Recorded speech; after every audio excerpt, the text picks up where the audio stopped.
اب میں آپ کو بتانا چاہتا ہوں تہذیب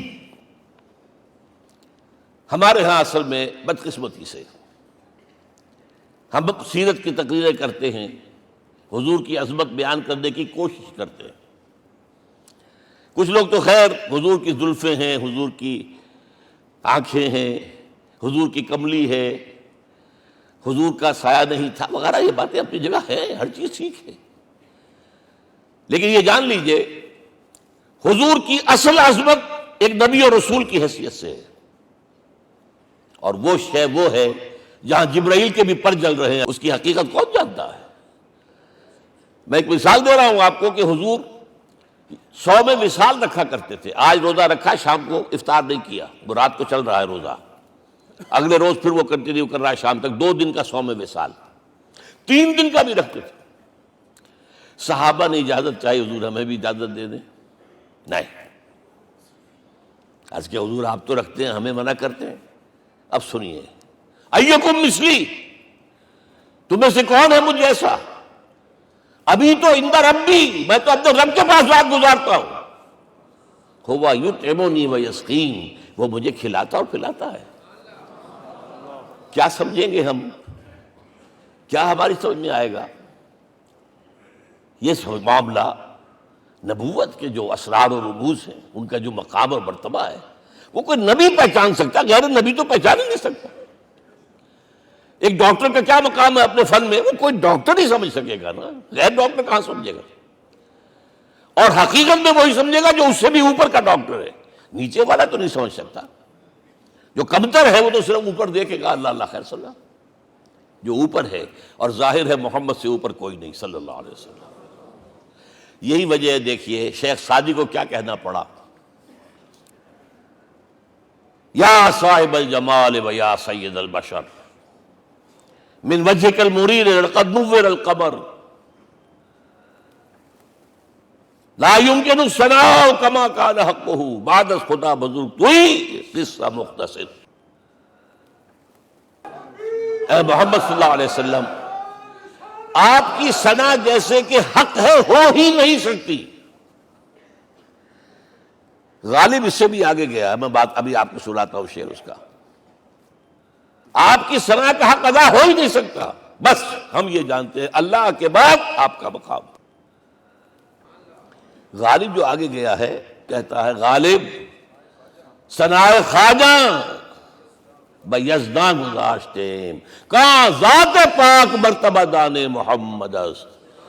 اے غالب ہم نے تو حضور کی ثنا تو اللہ کے حوالے کر دی ہے، اس لیے کہ وہی ذات پاک جانتا ہے مرتبہ محمد کا کیا ہے صلی اللہ علیہ وسلم. ہم بیان کرنے کی کوشش کریں گے تو توہین کر بیٹھیں گے. ایک لطیفہ ہے، ایک بیچارہ کوئی دیہاتی کہیں پھنسا ہوا تھا کسی جگہ، تھکا ہوا چل رہا تھا، ڈپٹی کمشنر صاحب جا رہے تھے، کار میں بٹھا لیا. اب اس نے کہا پتر تینوں اللہ پٹواری کرے.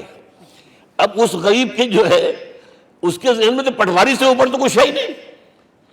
اس کے قلم سے جو ہے ادھر کا انتقال ادھر ہو گیا، ادھر کی ادھر چلی گئی.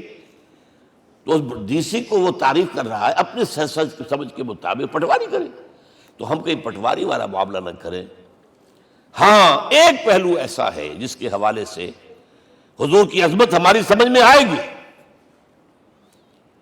حضور ایک انسان کی حیثیت سے کیا تھے، ایک باپ کی حیثیت سے آپ کا کیا طرز عمل تھا. ذرا یاد کیجئے، جگر گوشہ رسول حضرت فاطمہ بطول رضی اللہ تعالیٰ عنہ وہ حاضر ہوتی، ابا جان دیکھیے چکی پیس پیس کر یہ گھٹے پڑ گئے میرے ہاتھ میں، یہ کنویں سے پانی لاتی ہوں، مشکیزیں کہ یہاں پر بندیاں پڑ گئی. حضور اب تو عام لوگوں پر بھی آسانیاں ہیں، لوگوں کے ہاں غلام آ گئے ہیں، کنیزیں آ گئی ہیں، مال و دولت آ گئی ہے. مجھے بھی کوئی غلام کنیز عطا ہو جائے. اور آپ کو معلوم ہے یہ لخت جگر نور چشم محمد کی سب سے پیاری بیٹی صلی اللہ علیہ وسلم، کوئی شک نہیں اس میں، فاطمہ کیا بیتی ہوگی حضور کے قلب پر. لیکن فرمایا کیا بیٹی، یہ دنیا کی چیزیں ہماری لیے نہیں ہیں، میں تمہیں اس سے بہتر شے دیتا ہوں. تسبیح فاطمہ ہر نماز کے بعد 33 مرتبہ سبحان اللہ، 33 مرتبہ الحمدللہ، 33 مرتبہ اللہ اکبر کہہ لیا کرو. لیکن سوچ لیجئے دل پر کیا گزری ہوگی صلی اللہ علیہ وسلم۔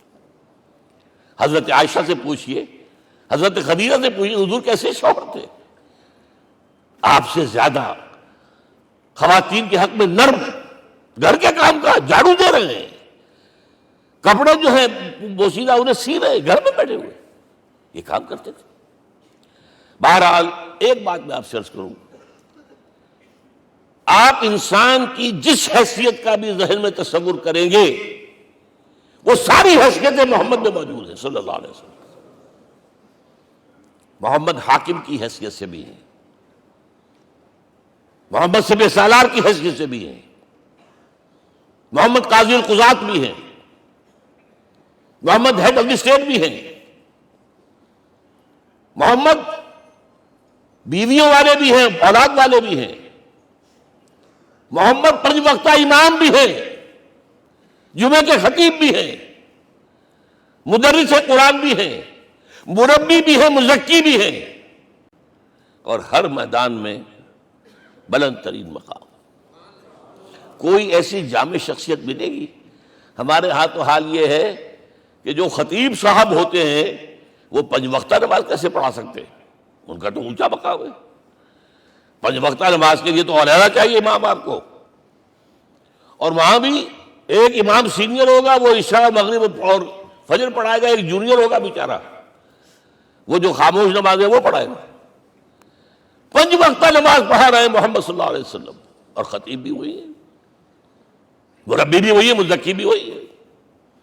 ہمارے ہاں جو لوگ تزکیہ نفس کے میدان میں ہیں وہ پھر جماعت کبھی نہیں کراتے، کبھی نہیں دیکھا ہوگا آپ نے کسی صاحب کو کراتے ہوئے۔ یہ جامعیت کیوں ہے؟ جامعیت کبریٰ۔ میں صرف ایک بات کہا کرتا ہوں، ایک اعتبار سے حضور کا اسوہ نامکمل ہے۔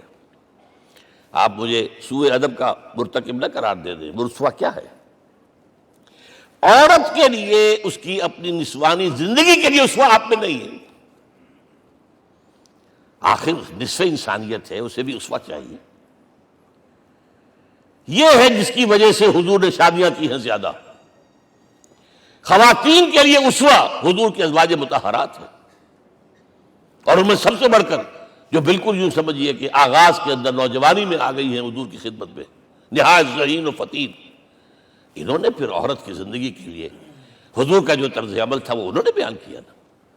اس لیے سورہ احزاب کے اندر اس کا تذکرہ ہے، جہاں یہ آتا ہے لقد کان لکم فی رسول اللہ اسوۃ حسنہ، وہیں پر یا نساء النبی لستن کاحد من النساء، اے نبی کی بیویوں تم عام عورتوں کے مانند نہیں ہو، تمہیں تو اسوہ بننا ہے امت کے لیے۔